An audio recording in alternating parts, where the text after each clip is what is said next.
ጊዮርጊስ ነው። ድንግል ማርያም እኔ አለ ባንቺ የምተማመነው በውቅያኖስ አንተ ርኅሩህ የማትበቀል ወይ ጻሊ ሶሉን ያጠፋል ወይ ጻሊ ምኑ ስለ አይደለ ወይ ባሪያ ድንግል ሆይ በአማረው በተወደደው ነገር ሁሉ በስመ አብ ወወልድ ወመንፈስ ቅዱስ አሐዱ አምላክ አርጋኖ አባ ጊዮርጊስ ዘጋስጫ የደረሰው የእመቤታችን ምስጋና። አድፍ ጉድፍ የሌለብሽ ንጽሕት ሆይ ያለ ኃጢአት ጽሪት ያለ ርኩሰትም ቅድስት ነሽ። የድንግልናሽ ምስጋና እጹብ ድንቅ ነው።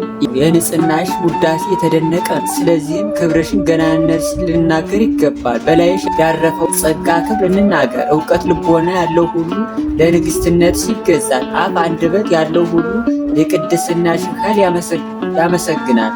በቅዱሳን ሁሉ ዘንድ ቅድስት ነሽና በተመረጡት ዘንድ የተመረጥሽ ነሽ። በተመሰገኑትም ላይ የተመሰገንሽ ስምሽን በሁሉ የተሰለጠነ ገዥ ነው። ወደ አንቺ የሚገሰግስ የቤትሽንም ደጅ የሚጠና የተደነቀ ነው። የፍቅርሽም ኃይል ያረፈበት የተደነቀ ነው። የክብርሽ የገናንነትሽ ምስጋና ዘወትር የተደነቀ ነው። የስምሽን አጠራር ከአፉ የማያርቅ የገናንነትሽንም ነገር ከአንደበቱ የማያቋርጥ የተመሰገነ ፍጹም ልቦን የሚከተልሽ በሐሳቡ ሁሉ አንቺን የሚፈልግ የተመሰገነ ነው። አንቺን የተጠጋ በልጅሽ ያደረገ የተመሰገነ ነው።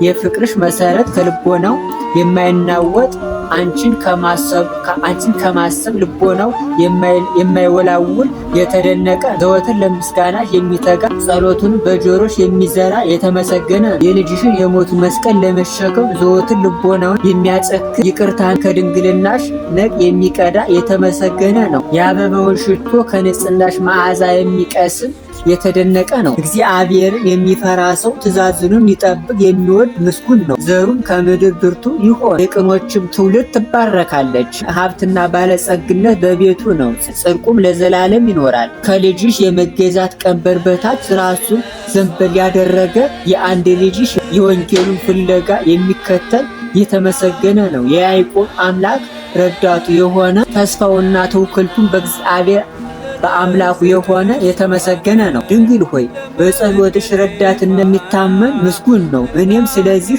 ፍቅርሽን ለመከተል ተጋው። ያደረው የሃይማኖት ኃይል ወደን አሰለጠነ። ስጋሽን የለበሰ የሕያው እግዚአብሔር ልጅ ወደ አለበት ወደ ላይ በማሰብ ልቦናዬን መጠቀው። ከፍጥረት ወገኖች ሁሉ ከአንቺ የሚከብር እንደሌለ እንግዲህ አወቁ።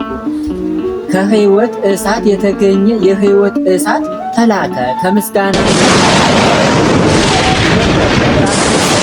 የተገኘ ብርሃን ወረደ። ከባህሪ አምላክ የተገኘ የባህሪ አምላክ መጥቶ በላይሽ አደረ። ከምላቱ ሳይከፈል በወለደው ቀኝ ሳለ በማኅፀንሽ ተወሰነ። ሳይወሰን ምልአቱን ስፋቱን ርቀቱን ሳይተው በማኅፀንሽ ተሸከምሽው፣ ጸነሽው፣ ተሸከምሽው። አኗኗሩን የሚወስነው ስፍራ የለምና ለገዥነቱ ልክ መጠን የለውም። በማየትም በማሰብ የወሰኑ ልክ ተወስኖ አይገኝ። ሥጋው ደማዊት ብላቴና ሆይ የመለኮት በሆድሽ መጸነስ እንደምን ነው? እስኪ ንገረኝ። ከኃይል የተገኘ ኃይል እንዴት በላይሽ አደረ? በመውረዱ የሰማያት ኃይል ተነቃነቀምን? በመምጣቱ የተራሮች መሰረት አልተነዋወጠምን?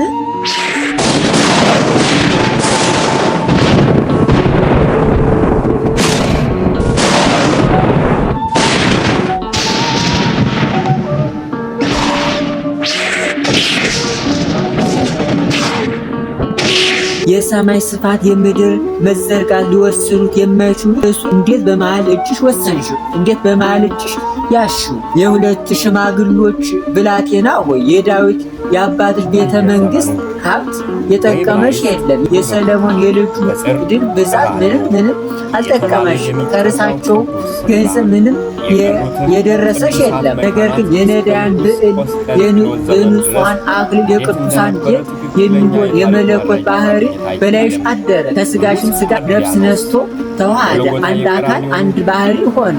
በነቢያት መጻሕፍት ግን ከዳዊት ዘር ከወገኖቹም ነገር ክርስቶስ እንዲወለድ ተጽፏል። እንጃ በሄሮድስ ልጅ አላደረ፣ ከይሁዳም አለቆች በአንዱ ልጅ።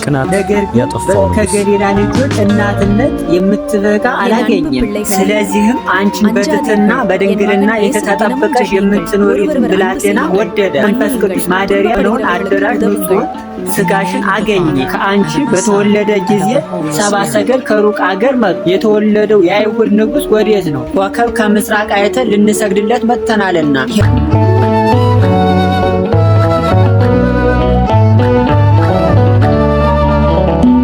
አንፈራጾ ሰብአ ሰገል አንፈራጾ ሰብአ ሰገል አንፈራጾ ሰብአ ሰገል አንፈራጾ ሰብአ ሰገል አምሃ አንጸው መድመመ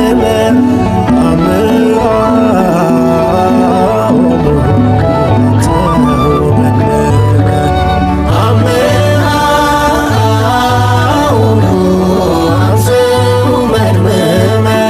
ሄሮድስም ይህንን ሰምቶ ደነገጠ፣ ታወቀ። ሕዝቡም ከእርሱ ጋር ደነገጡ፣ ታወቀ። ካህናቱን ሁሉ የሕዝቡን መጻፍ ሰበሰበ። ክርስቶስ በወዴት ይወለዳል ሲል ጠየቃቸው።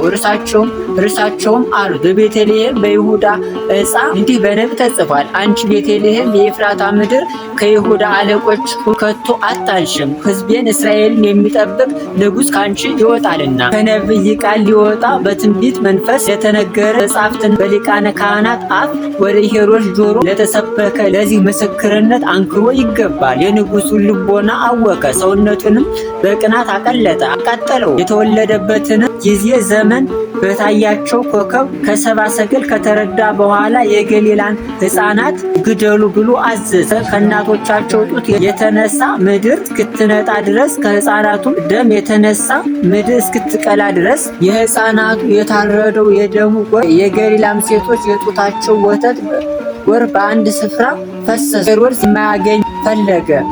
ጌታም ወደ ምድረ ግብፅ ሄደ። በቀሊል ደመና ተጭኖ ነቢዩ ኢሳይያስ እንደተናገረ እነሆ እግዚአብሔር ወደ ምድረ ግብፅ ይወርዳል በደመና ተጭኖ። እመቤቴ ሆይ ደመና አንቺ ነሽ። ሄሮድስ በቤቱ ነፋስን ሊዘጋ ወደደ። ነፋስን መዝጋት እንዴት ይቻላል? ሄሮድስ የፀሐይ ብርሃንን በእጁ ሊጨብጥ ወደደ። የፀሐይ ብርሃንን መጨበጥ እንዴት ይቻላል? እግዚአብሔር በጀርባሽ ታዝሎ በምስር ምድር እንግዳ ሆነ። እመቤቴ ቅድስት ድንግል ማርያም ሆይ ትሑት አገልጋይሽ የምሆን እኔን ገብረ ማርያም ከመከራ ሥጋ ከመከራ ነፍስ አድኝኝ። የልጅሽ የወዳጅሽ ይቅርታና ቸርነቱ በሁላችን በሕዝበ ክርስቲያን ላይ ይደር ለዘላለሙ አሜን።